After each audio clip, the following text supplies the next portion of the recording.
Lucas capítulo 1, versículo 39. Hoy vamos a avanzar del versículo 39 y hasta el 56. ¿Me acompaña? Vamos a leerlo. Le pido que ponga toda su atención en lo que vamos a escuchar ahora, que es palabra de Dios. Antecedentes: Lucas comienza esta obra, el evangelio, esta investigación que hizo para su amigo Teófilo, y la comienza por el principio. Él quiere que tanto Teófilo como nosotros sepamos cómo nacieron tanto Juan el Bautista como luego Jesús, ambos mediante milagros de Dios. Ya vimos del versículo 5 al 25 cómo Lucas nos cuenta que el ángel Gabriel vino al sacerdote Zacarías a decirle que su oración había sido contestada y que pese a que ya él y su esposa están entrados en años y su mujer es estéril, Elizabeth va a tener un hijo que será profeta, que preparará camino a la llegada del Señor.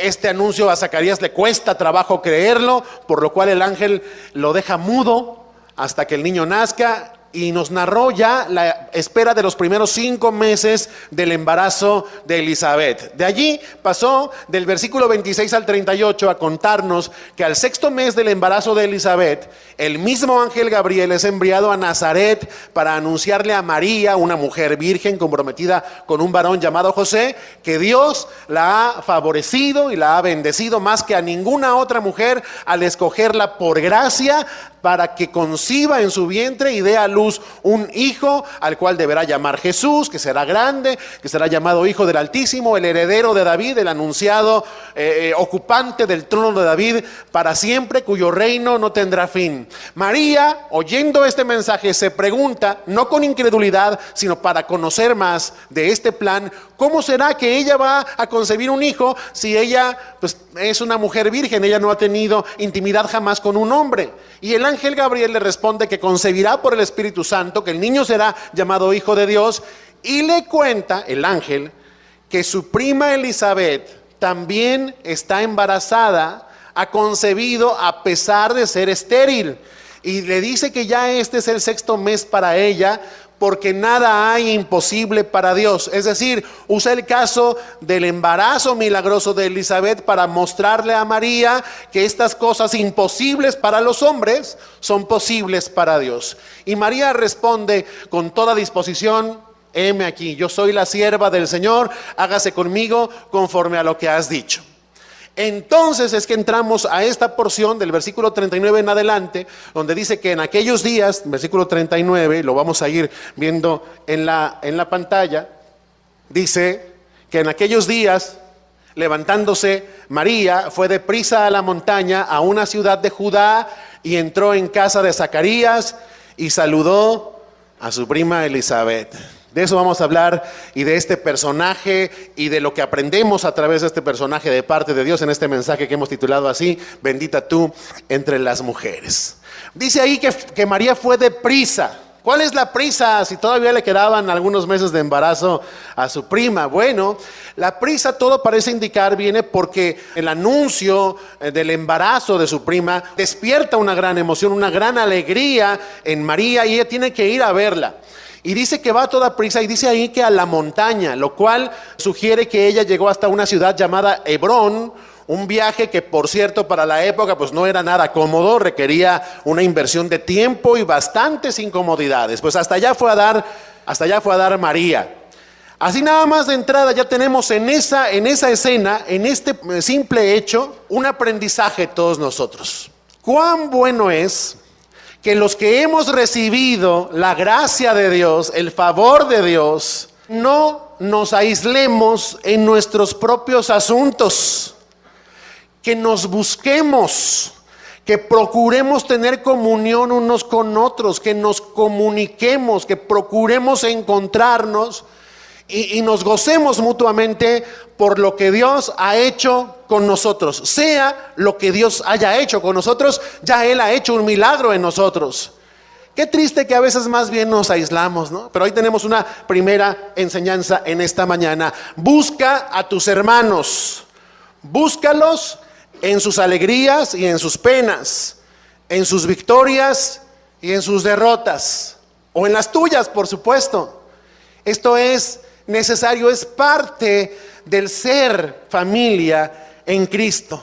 ¿Con quién más podríamos tener tal comunión que con aquellos que están siendo tratados por Dios como nosotros también estamos siendo tratados por Dios? Eso es lo que hizo María. María tuvo una inmediata identificación con su prima Elizabeth. Sabe que es ella un depósito del mismo tipo de milagro y de trato que Dios ha hecho con su prima. Bueno, en circunstancias distintas, para fines distintos, pero un mismo trato de un mismo Dios que trata así a sus hijos. Entonces, busca a tus hermanos, busquémonos hermanos. Cuando tengamos experiencias que compartir, dudas que resolver, busquemos a nuestros hermanos. Como dice en Romanos capítulo 12, versículo 15, gozaos con los que se gozan, llorad con los que lloran, que para eso somos pues un cuerpo en Cristo. Luego dice el versículo 41, dice, y aconteció que cuando oyó Elizabeth la salutación de María, la criatura saltó en su vientre y Elizabeth fue llena del Espíritu Santo. Saltó en el vientre ese bebé.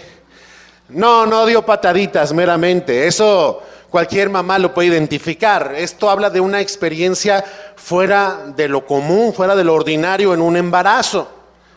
El bebé percibió de alguna manera la presencia, ahorita vamos a ver de qué manera, la presencia de Jesús allí, que también estaba siendo formado en el vientre de María. Ojo con esto. Cuidado los que dicen que un bebé en el vientre no es una persona, sino apenas un montón de células que puede desechar a su antojo la mujer que lo concibió. Cuidado con esto. Algunos alegan que allí no dice bebé, dice que el bebé saltó en el vientre. ¿Qué dice? Dice criatura, ¿verdad? Y algunos dicen, no, pues ahí dice criatura todavía no es niño. Pues sí, dice criatura, pero ese es un asunto de nuestra traducción actual. Le cuento que Lucas usó la misma palabra allí, donde se tradujo en español criatura, que es una palabra griega, brefos, y usó esa misma palabra apenas en el capítulo siguiente, en Lucas 2:16, yo se lo leo, dice, vinieron pues apresuradamente y hallaron a María y a José y al niño acostado en el pesebre, y es la misma palabra que Lucas usó en el griego original, brefos. O sea, que criatura y niño, criatura y bebé, criatura y persona son sinónimos perfectos. O sea, ahí no se llama criatura a un montón de células que todavía no tienen vida, que todavía no son personas. No, la criatura que salió del vientre después, Juan, es descrita allí con la misma palabra que el niño Jesús. La misma palabra. La persona fuera del vientre se describe igual que la persona dentro del vientre. Y vaya que el que escribe eso sabe de lo que habla, porque es un médico. Es Lucas el que está escribiendo esto. ¿Qué le parece? Así es como Dios lo ve a todo aquel que todavía no ha nacido, pero ya está siendo formado en el vientre. Y así es como nosotros debemos verlo. Si Dios lo ve así, ni duda cabe, nosotros tenemos que verlo de la misma manera.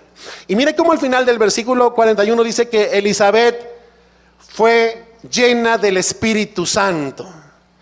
Bueno, ahí entramos en un término que necesita definirse ante las muchas variadas y desorientadas interpretaciones que hay de lo que significa la llenura del Espíritu Santo. Si le parece, comenzamos por definirla y le ponemos algunas bases a esta afirmación.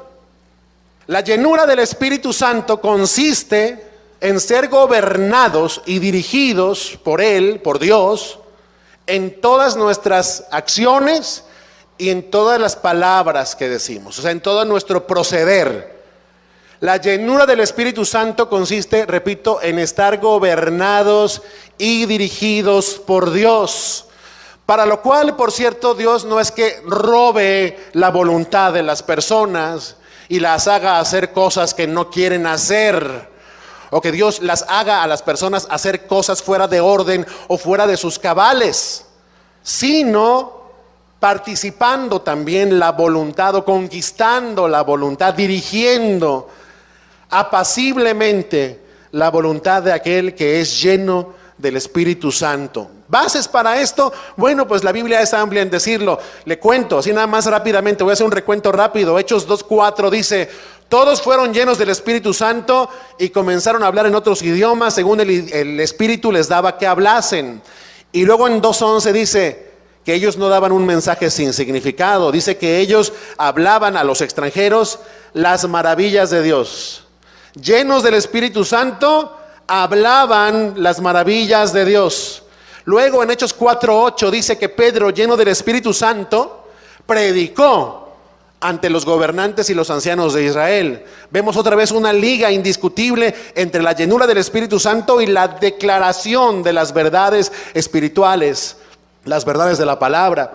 En Hechos 4:31 dice: todos fueron llenos del Espíritu Santo y hablaban con denuedo la palabra de Dios.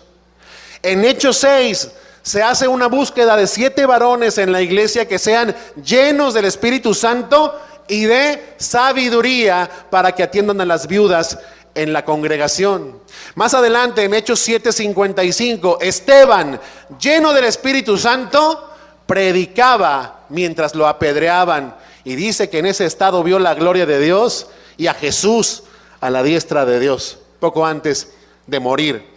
Y en Hechos 13:9 también dice que Pablo, lleno del Espíritu Santo, reprendió con toda autoridad a un hombre llamado Elimas, el mago, que apartaba de la fe a un funcionario del gobierno que estaba oyendo el evangelio de parte de Pablo. Y aún Pablo le anunció a ese hombre un castigo de parte de la mano del Señor. Pero quizás el versículo por excelencia que nos puede ayudar, o el grupo de versículos que nos puede ayudar, y le invito a que lo abra conmigo, dejando un separador en Lucas, es Efesios 5:18. Efesios capítulo 5, versículo 18, nos pone en claro qué es esto, otra vez la llenura del Espíritu Santo. Dice Efesios capítulo 5, versículo 18: no os embriaguéis con vino, en lo cual hay disolución. Antes bien, sed llenos del Espíritu Santo. ¿Cómo es esto? Versículo 19. Hablando entre vosotros con salmos, con himnos y cánticos espirituales, cantando y alabando al Señor en vuestros corazones, dando siempre gracias por todo al Dios y Padre en el nombre de nuestro Señor Jesucristo. O sea, estamos aquí ante una llenura que hace que las personas sean dirigidas en su hablar y en su actuar por Dios mismo. El Espíritu Santo produce una influencia determinante para que las personas hagan y hablen conforme a Él. Por lo cual entendemos que las siguientes palabras, y vamos a regresar a Lucas, vamos a Lucas 1 otra vez. Las siguientes palabras son palabras que el Espíritu Santo puso en labios de Elizabeth.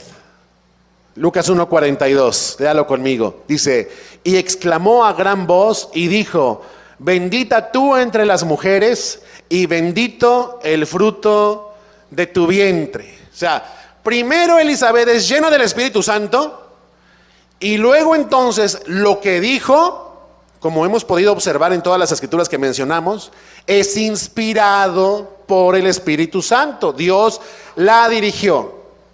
Y lo primero que vemos es que Elizabeth se alegra por el gran momento, por la gran experiencia, por el gran regalo que su prima María está recibiendo de parte del Señor. O sea que no tiene envidia. Elizabeth quizá podría, si se dejara llevar por su carne, envidiar a María. María, que siendo más joven, tendrá un hijo mucho más importante que el de ella. ¿A cuántos de repente se les aprietan las tripas con este tipo de dilemas, de circunstancias? No, a Elizabeth no, ella está llena del Espíritu Santo, y en lugar de eso ella sinceramente se alegra con su prima. Y ahí pregunto, hemos envidiado a alguien al cual Dios ha bendecido más que a nosotros, no me contestes. Mejor dejemos hablar al silencio. Piénsalo, es posible que esto haya marcado tu vida en algún momento, hace 5 años, 5 meses, 5 semanas, 5 días o 5 minutos. Bueno, si tú has envidiado a alguien al que Dios ha bendecido más que a ti, recuerda, primero, somos inmerecedores todos. Así que ni te apuntes para la repartición como sintiendo que mereces más. Es una actitud bastante ingrata que Dios, habiendo dado a su Hijo por nosotros nos sintamos desfavorecidos de Él. O sea, ya nos dio a su Hijo y con Él todas las cosas. ¿Y qué merecíamos? Pues nada de lo bueno. Somos inmerecedores. Lo único que merecemos es el infierno. Y en cambio, Dios nos ha dado el cielo con su Hijo Jesús. Segundo, Dios favorece a cada quien según le place, según su buen deseo, y sus deseos son aprobados todos. El Señor no se equivoca en lo que hace, y cada uno según su buen deseo y su buen plan va recibiendo de Dios según Dios lo determina. Entonces, si te enojas contra tu hermano, la estás regando, porque en realidad tu coraje es con Dios. Por lo cual llegamos al tercer punto: arrepiéntete si esa es tu situación.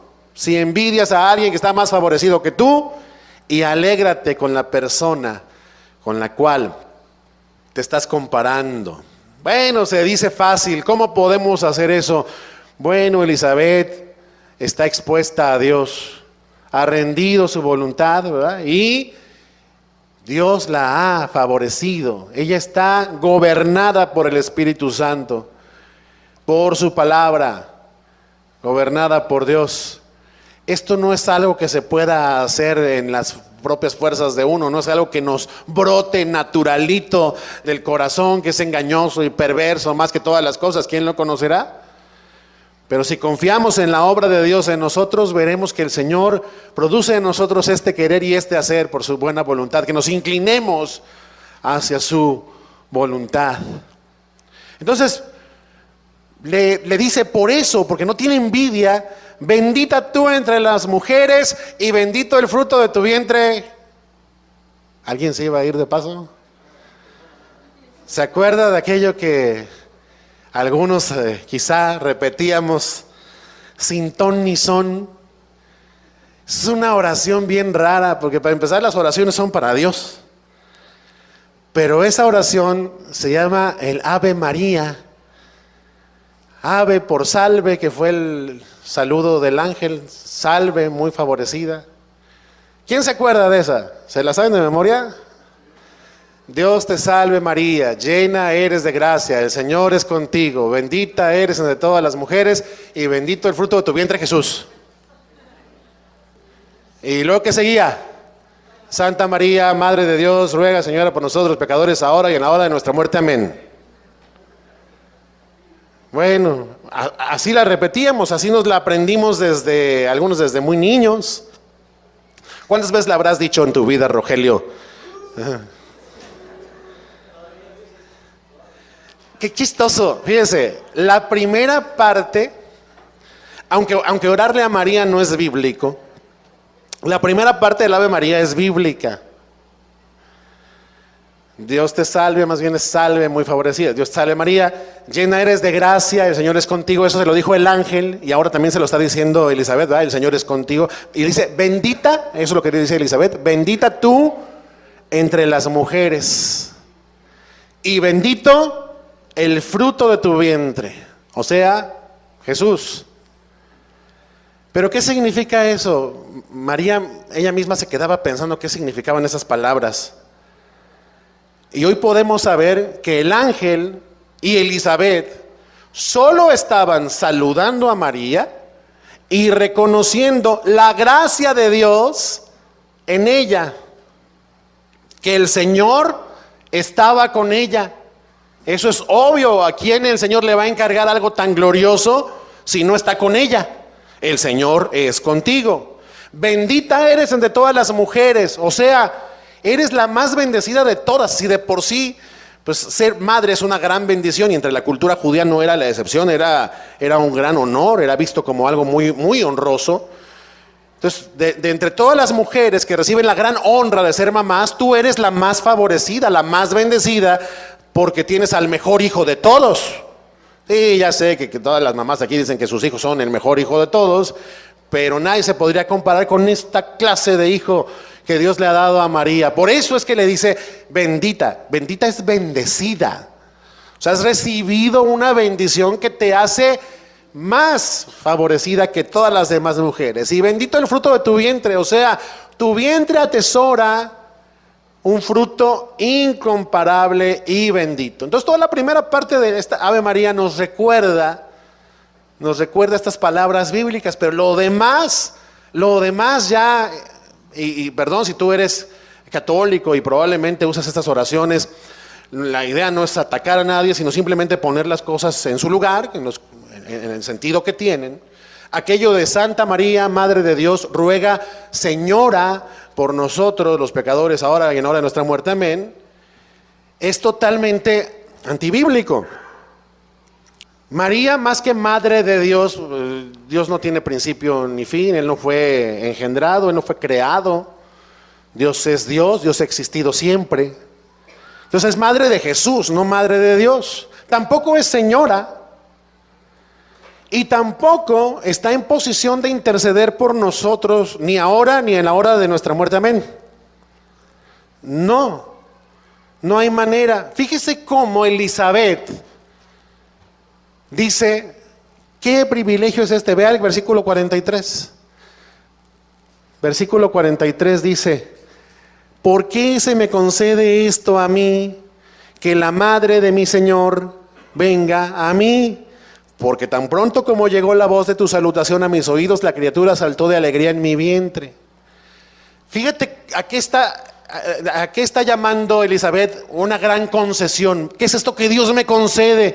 Que la madre de mi Señor venga a mí. Dice la madre de mi Señor, no mi señora, ¿verdad? No dice mi señora, sino la madre de mi Señor. Aquí la exaltación es para el Señor, no para su mamá, y ahorita vamos a ver un poco más de eso. Toda proporción guardada, y para que lo entendamos en su justa dimensión y en el contexto adecuado, si hoy estuviera aquí entre nosotros la mamá del señor presidente de la República, del señor Peña Nieto, diríamos que nos sentimos muy honrados con la presencia de ella, pero ella no es el presidente, ¿cierto? O sea, ella no es la presidenta, ella es la madre del personaje. Toda proporción guardada, porque estamos hablando aquí de Jesús, pero estamos ante una situación similar. Lo digo porque algunos ven en estas palabras de Elizabeth exaltación a María, pero no es así, porque mire, en el versículo 44, ahí lo tenemos, dice que Elizabeth le explica por qué se siente tan bendecida, tan honrada con esta visita. Dice, porque tan pronto como llegó la voz de tu saludo a mis oídos, el niño saltó de alegría en mi vientre. O sea, este salto del niño en el vientre, que es fuera de lo común, le mostró a Elizabeth que estaba ante un ser asombroso. No ante María. María es su prima.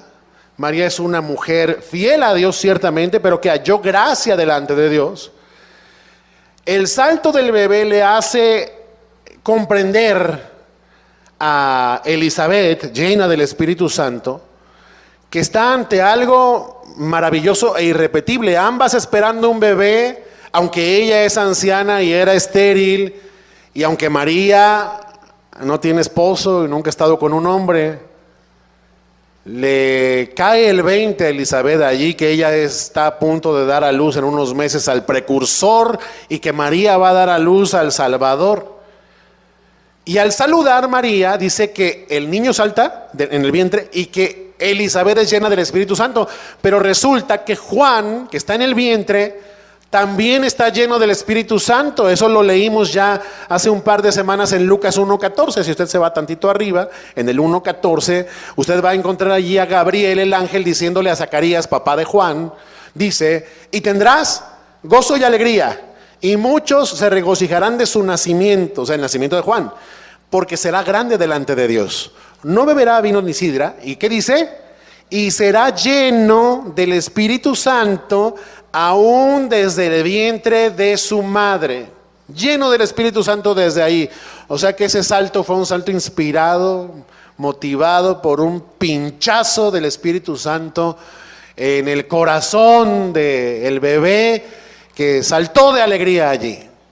Y volvemos ahí al tema de la vida antes del nacimiento.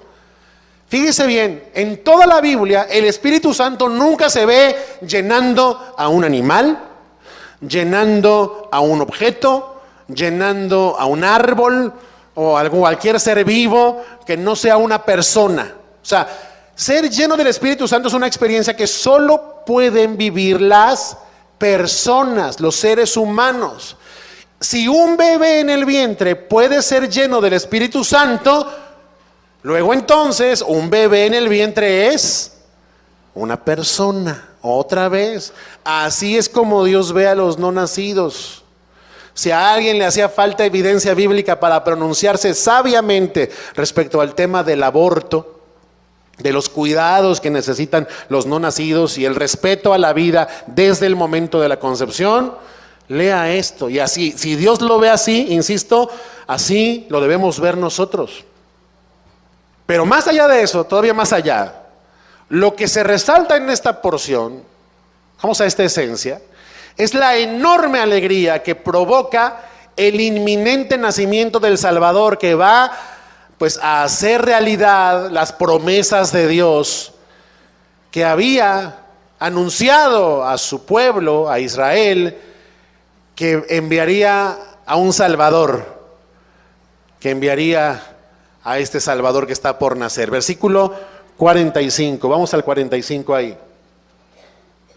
Dice: y bienaventurada la que creyó, porque se cumplirá lo que le fue dicho de parte del Señor.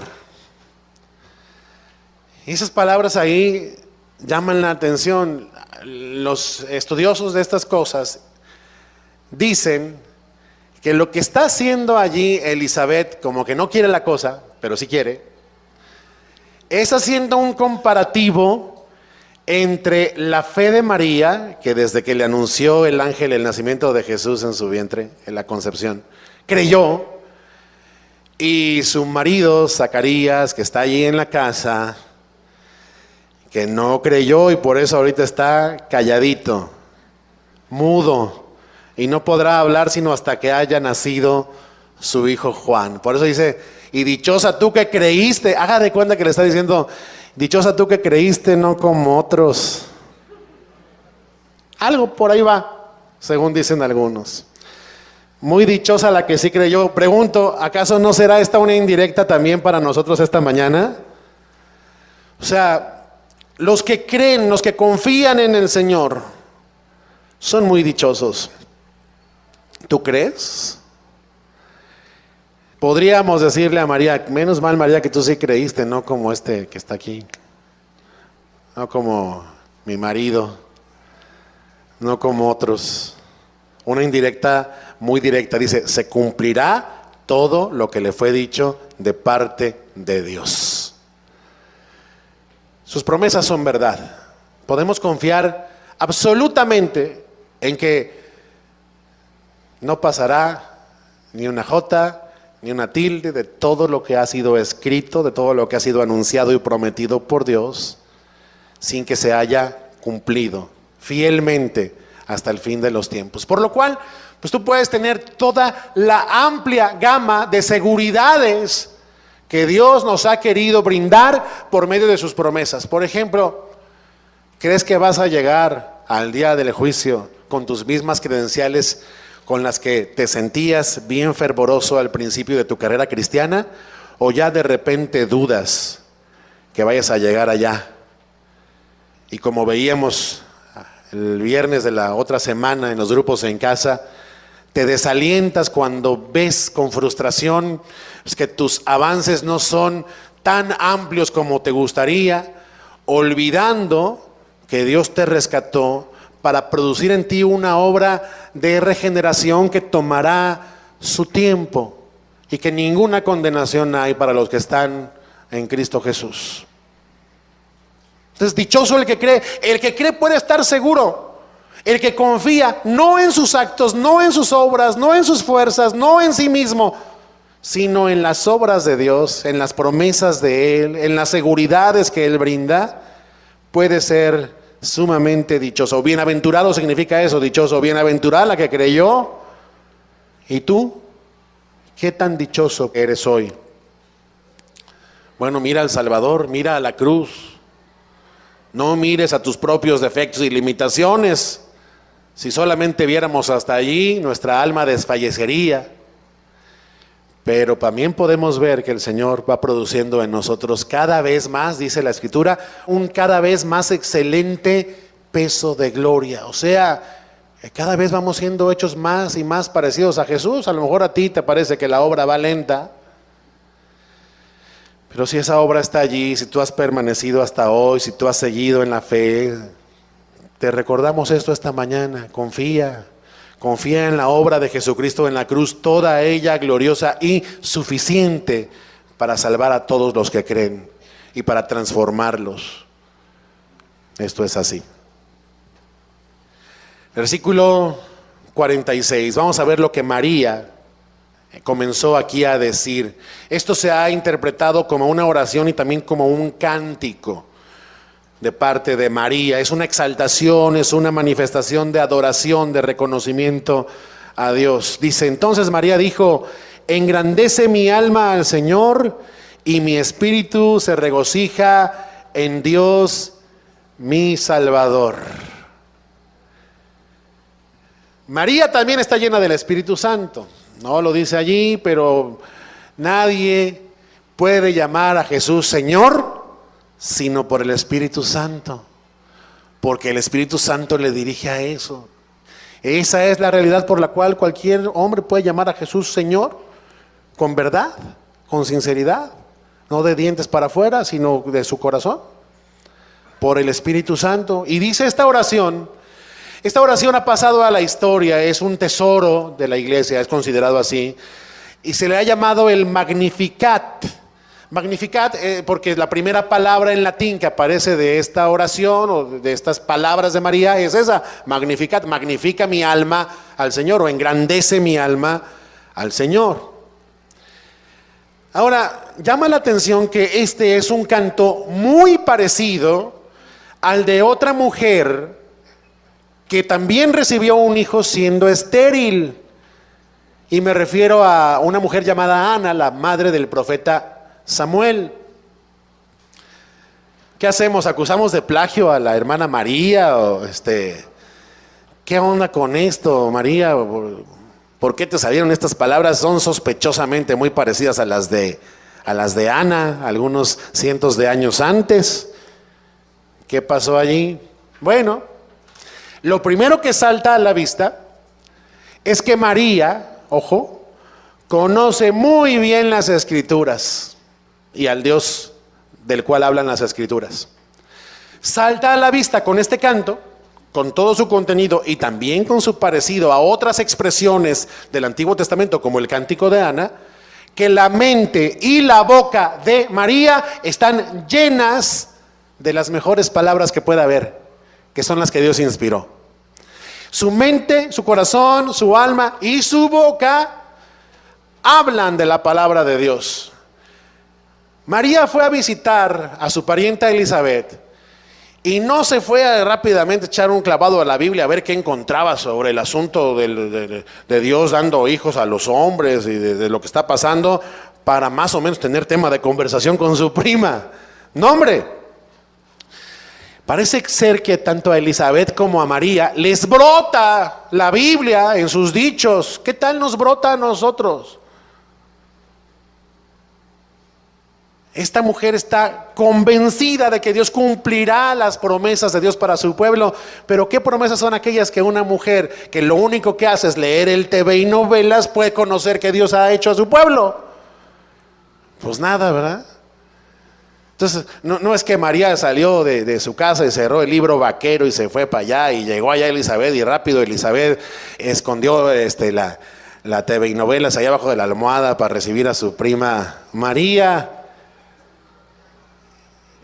¿Y qué tal si llegamos a nuestras casas hoy? ¿Tendrías que esconderte esas cositas?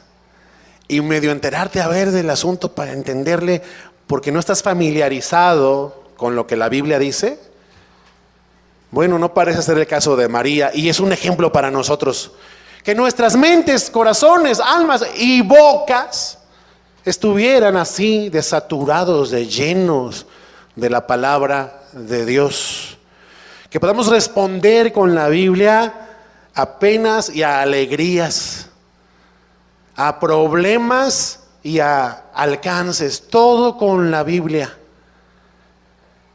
Aquí María tiene tanto gozo que pues de plano yo creo que no tiene palabras propias, ¿verdad? ¿Qué puedes decir ante una bendición de ese tamaño? O sea, ¿qué dirías tú, Nadia, que te aparece el ángel Gabriel y te dice, tú vas a ser la madre del Salvador? O sea, que él lo dejó mudo, pero tú te quedabas muda, ¿verdad? ¿Qué digo? ¿Qué puedo decir? Aquí estoy, nada más, fue lo que alcanzó a decir María. Y ahí tenemos otra enseñanza.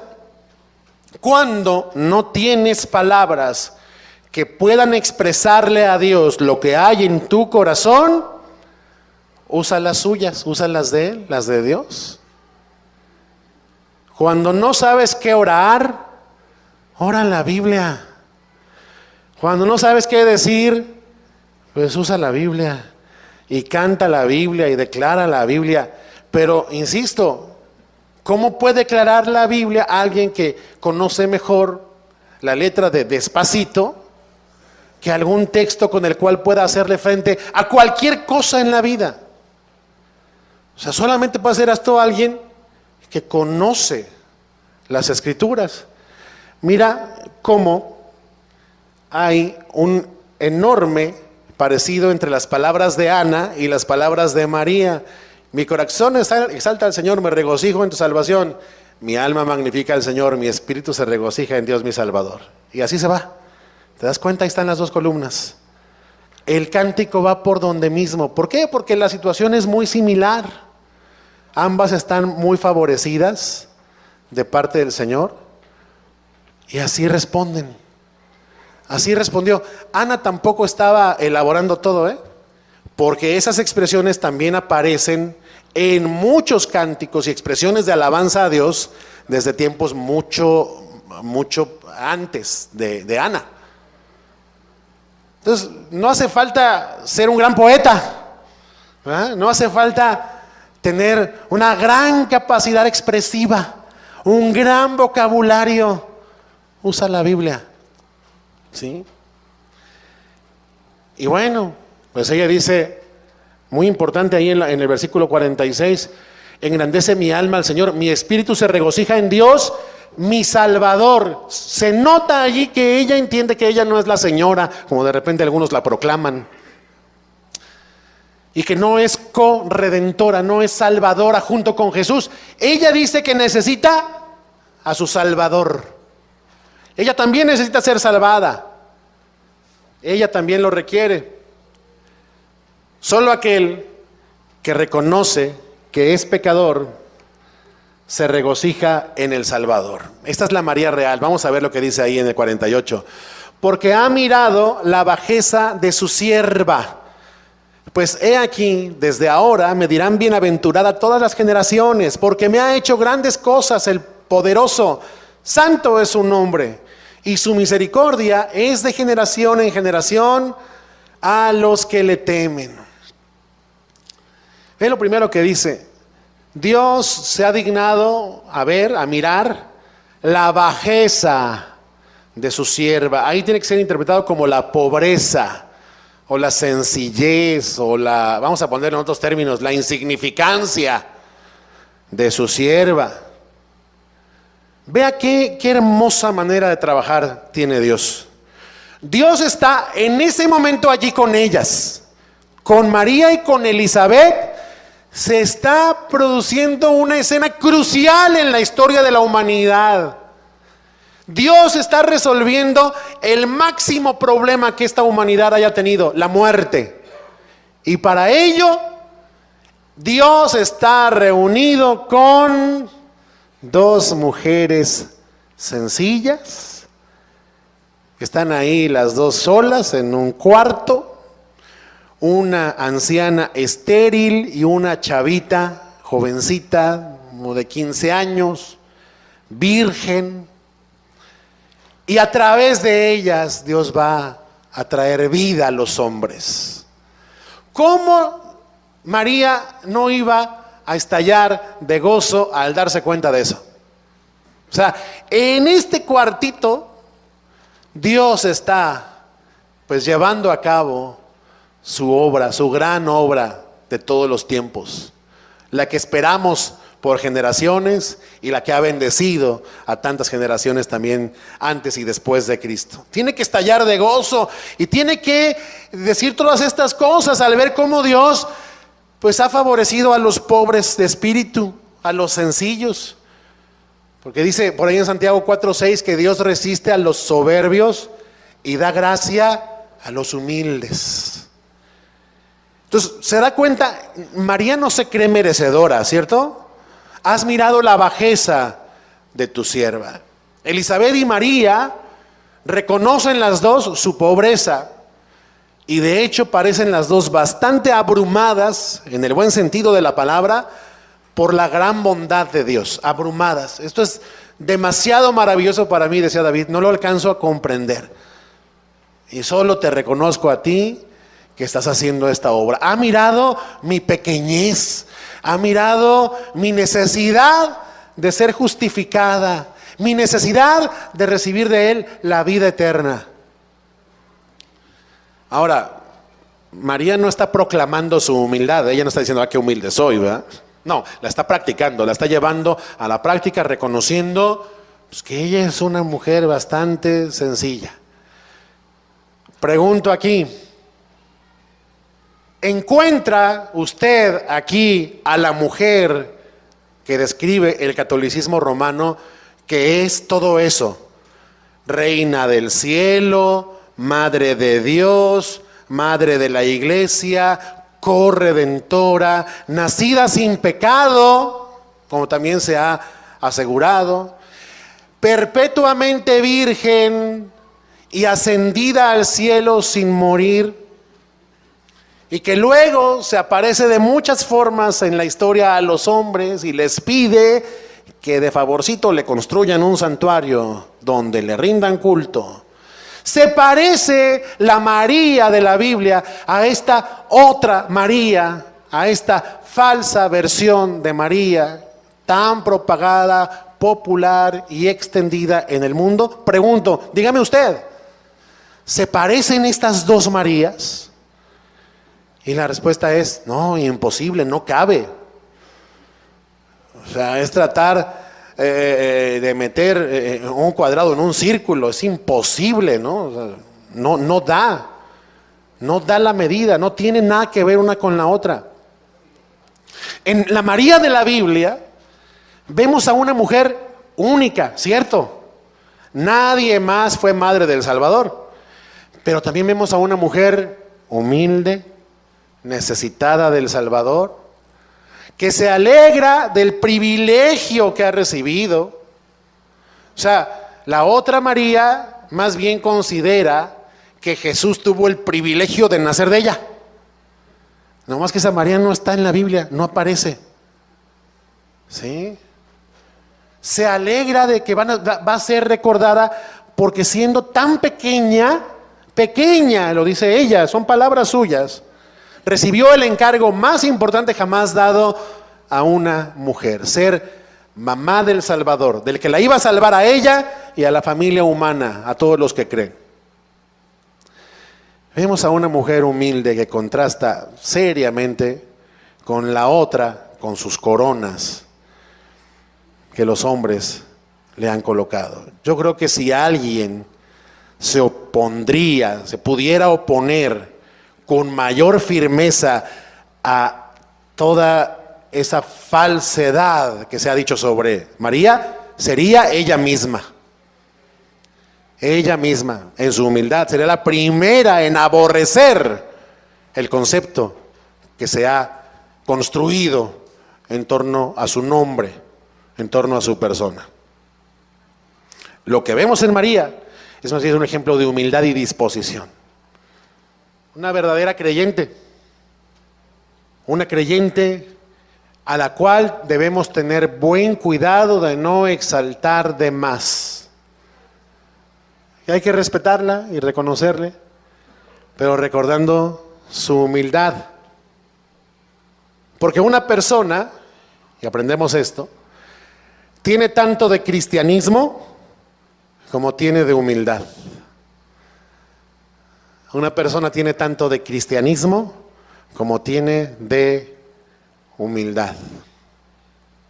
Jesús mismo parece haber querido, por medio de dichos suyos, del propio Jesús, desalentar el posible culto que se pudiera llegar a rendir a su madre María. Por ejemplo, te leo Lucas 11:27, fíjate lo que dice.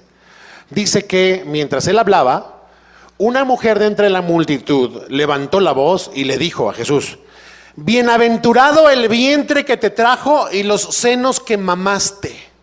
Y luego dice que Jesús le respondió: más bien, bienaventurados los que oyen la palabra de Dios y la guardan. O sea, no permitió que aquella mujer exaltara de más a aquella María. Seguramente en el corazón de alguna mujer estaba la idea de que aquella era una bendición tan grande que María la iba a disfrutar enormemente. ¿Sabe qué es lo que principalmente tuvo María a lo largo de su vida? Dolor.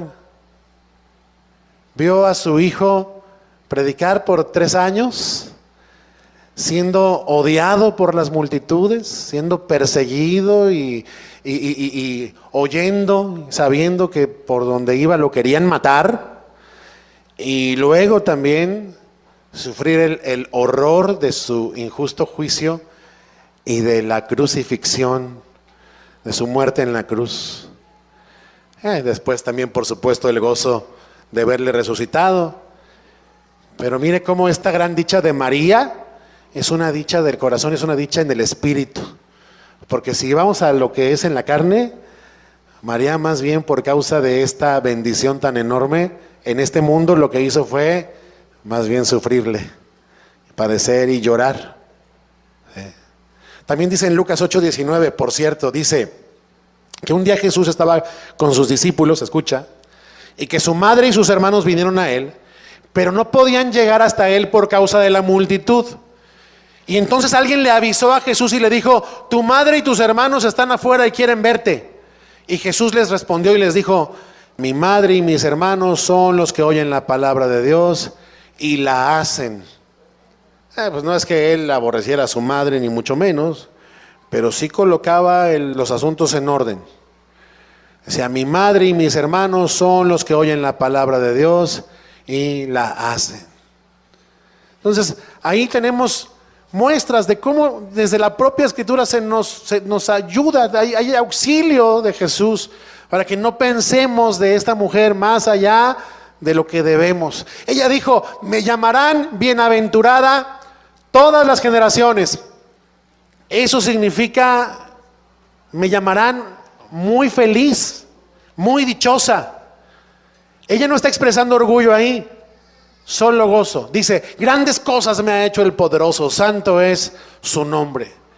Y el gozo de María en esa expresión, en ese canto, en esa oración, engrandece mi alma al Señor, es un gozo basado en la misericordia de Dios. Dice: su misericordia es de generación en generación a los que le temen.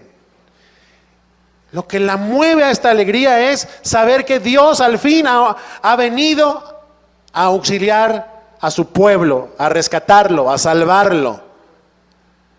Para María es suficiente para gozarse así, para estallar de gozo y de júbilo y de alegría, con contemplar la misericordia de Dios. Yo pregunto, ¿te imaginas qué pasaría si la misericordia de Dios también fuera para nosotros motivo suficiente para alegrarnos?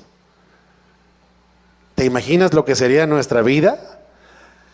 ¿Te imaginas cuán pequeños lucirían nuestros grandes problemas? Esos que hacen que se nos cierre el mundo, esos que hacen que tengamos miedo de todo y de todos, y que temblemos más que una hoja del árbol en otoño. ¿Te imaginas de veras qué pasaría si la pura misericordia de Dios ya fuera, como debiera ser, suficiente causa de alegría para nosotros hoy? ¿Te imaginas lo que pasaría si nuestra alma no necesitara nada más? Como dijo la semana pasada el pastor Jaime, María no estaba pensando, híjole, ¿cómo le voy a hacer para educar a este niño? Híjole, ¿cuántos años lo voy a tener? Y ¿cómo le vamos a hacer para educarlo? Y para mantenerlo. No. Todo esto no aparecía en sus preocupaciones. Le basta cada día su propio afán, su propio mal. Ella confiaba en Dios y se alegraba en Él. Y se alegraba en Él solamente. Dice el versículo 51, hizo proezas con su brazo, sigue cantando María, orando ahí, esparció a los soberbios en el pensamiento de sus corazones, quitó de los tronos a los poderosos y exaltó a los humildes, a los hambrientos colmó de bienes y a los ricos envió vacíos. ¿Quién es ella? ¿De los humildes o de los ricos? ¿Quién es ella? ¿De los hambrientos o de los que ocupan los tronos? Quiso Dios favorecer así a los pobres en espíritu, y no a los ricos cuyas riquezas muchas veces más bien les estorban y les llenan de orgullo. En estas palabras de María hay un consejo también para todos nosotros. Cuidado, iglesia, nunca prefieras ser rico a ser humilde.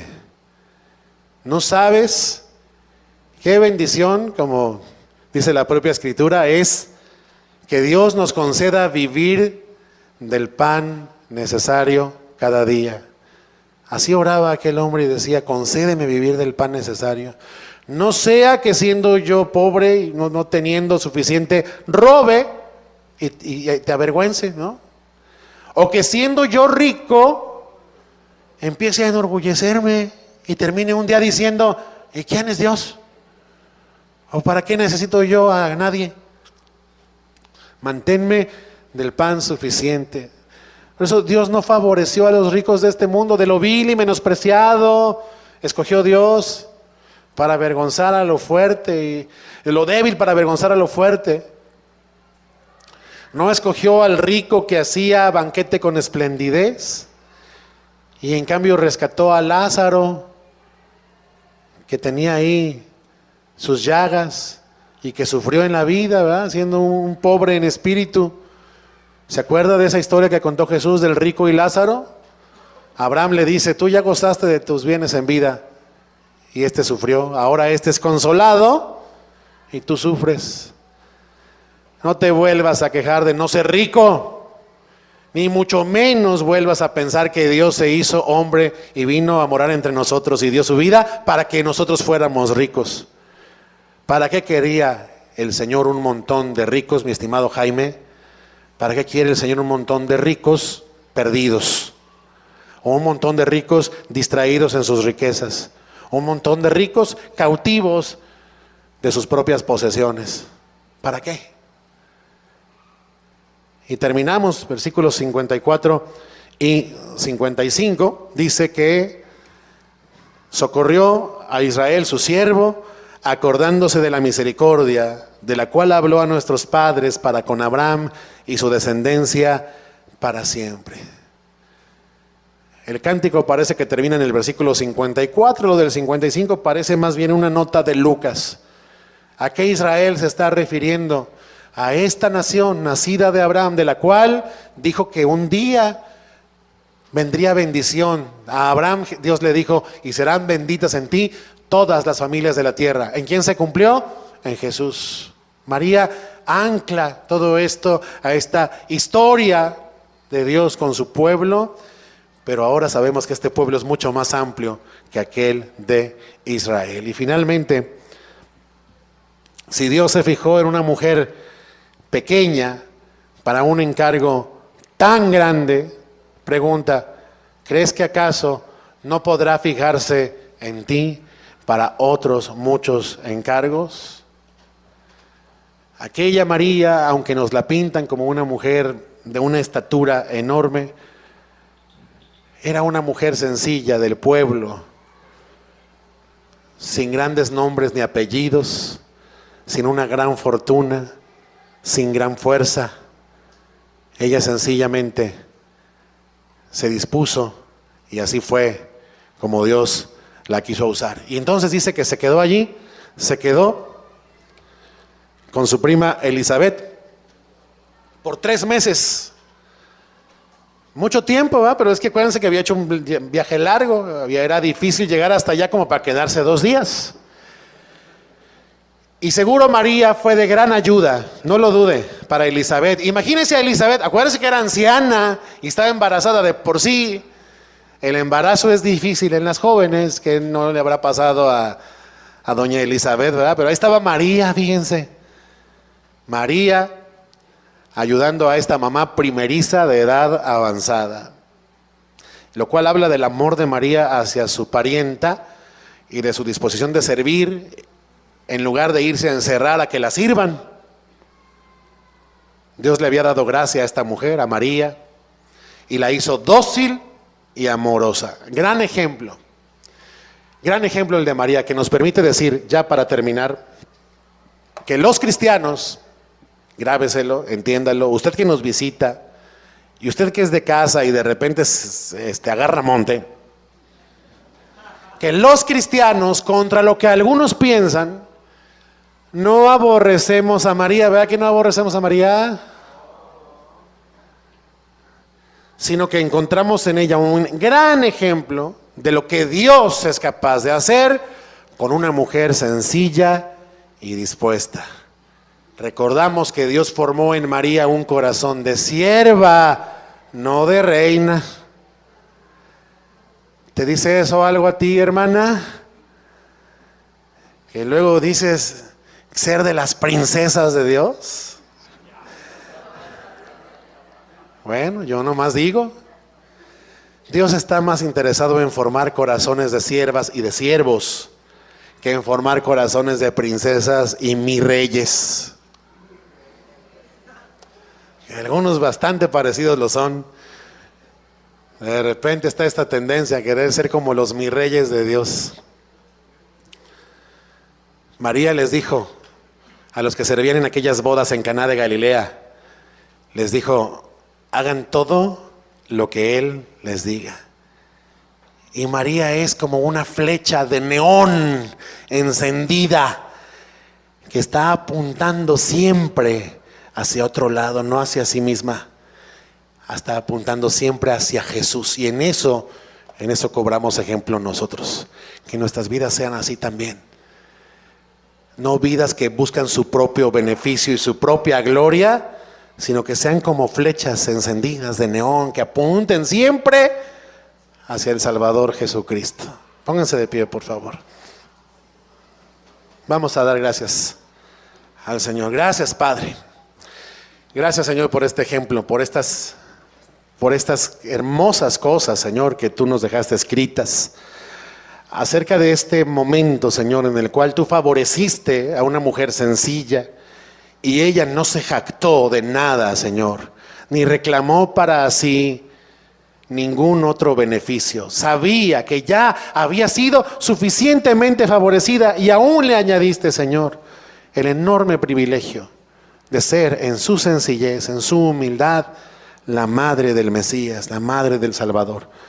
Señor, que esta misma disposición gozosa pueda también ser notoria en nosotros, Señor. Porque así como llamaste a María para hacer estas cosas, también así nos has llamado a nosotros para hacer otras tantas. No nos has dejado ociosos, sino que nos has dado comisiones, Señor. Nos has encargado tu palabra, nos has encomendado propagar tu evangelio, nos has encomendado servirnos mutuamente, nos has encargado amarnos unos a otros como tú nos amaste, amar al prójimo, bendecir al que necesita. Nos has encargado, Señor, ser un reflejo tuyo en esta tierra. Señor, si tú usaste a aquella mujer para aquella obra, ¿cómo pudiéramos pensar, Señor, que no nos vas a usar a nosotros para hacer esta otra obra, Señor? La obra diaria que cada uno de nosotros ha recibido, Señor, por medio de tu palabra, para obedecerla, Señor. Danos pues valor para hablar, determinación, Señor, para poder ser como María, Señor. Sencillamente un instrumento puesto en tus manos, a tu disposición, para todo lo que tú quieras hacer, y para que la gloria la recibas tú y no nosotros. No a nosotros, oh Señor, no a nosotros, sino a tu nombre da gloria, Señor, por tu misericordia, por tu verdad. Te lo rogamos, Padre, en Cristo Jesús. Gracias por tu palabra, Señor. Amén. Gracias, Señor.